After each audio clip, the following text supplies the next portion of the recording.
Number 1. Don't write scripts.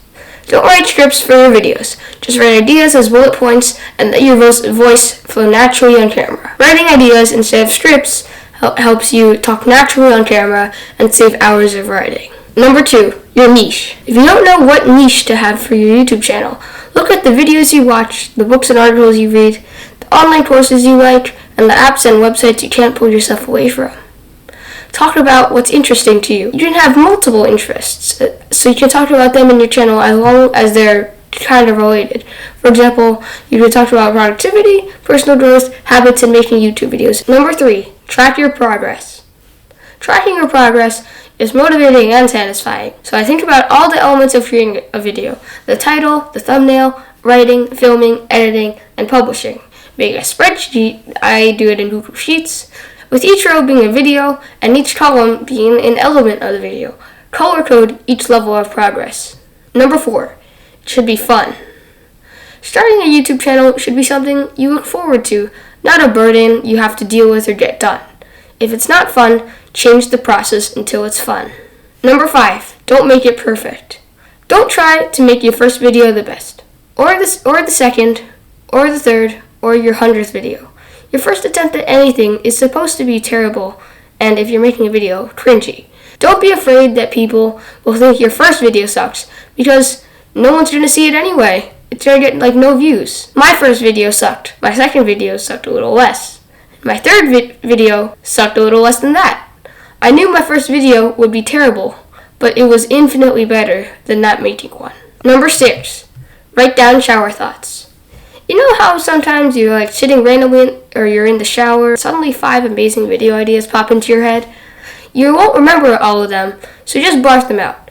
Don't worry about repeating information, 2-word sentences, or spelling errors. Edit later and let your messy first draft turn into a good video. Number 7, don't be a copycat. Avoid passing around the same information everyone else online is talking about. Being different isn't just good for YouTube growth, it's also good for you. Here's some really common information I hear in the self-help space a lot, set goals, have a growth mindset, don't overwork yourself, get enough sleep every night, build good habits, and remove bad ones, work hard, and be persistent. These ideas are good, but are surface level and don't actually help that many people. Think from your perspective and talk beyond the surface level. Don't try to solve problems you haven't experienced using solutions you haven't tried. And you don't need to show the best way to do something, but you can show what worked for you.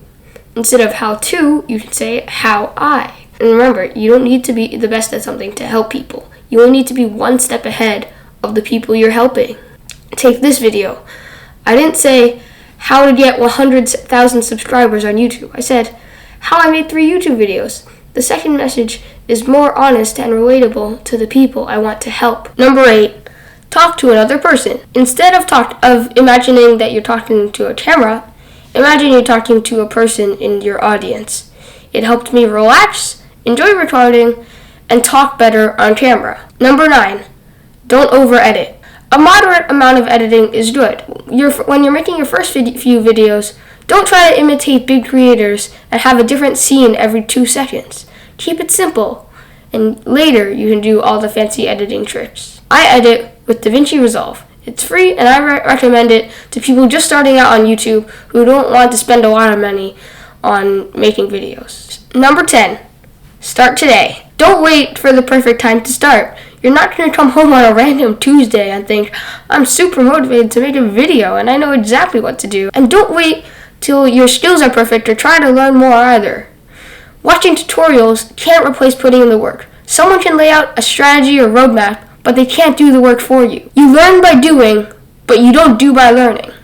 Every creator has to go through a period of sucking at making thumbnails, taking 15 hours to edit a video, being uncomfortable talking to a camera, and making worthless content. You just have to start. Okay, I actually have a bonus tip, which is equipment. So if you can, if you're just starting out, just get a decent microphone. Ironically, bad audio hurts your video quality much more than bad video. A decent microphone will cost around $100, probably maybe a little more in 2024. Your first 3 videos will be the hardest, and they're also the most important. Good luck, and thanks for watching.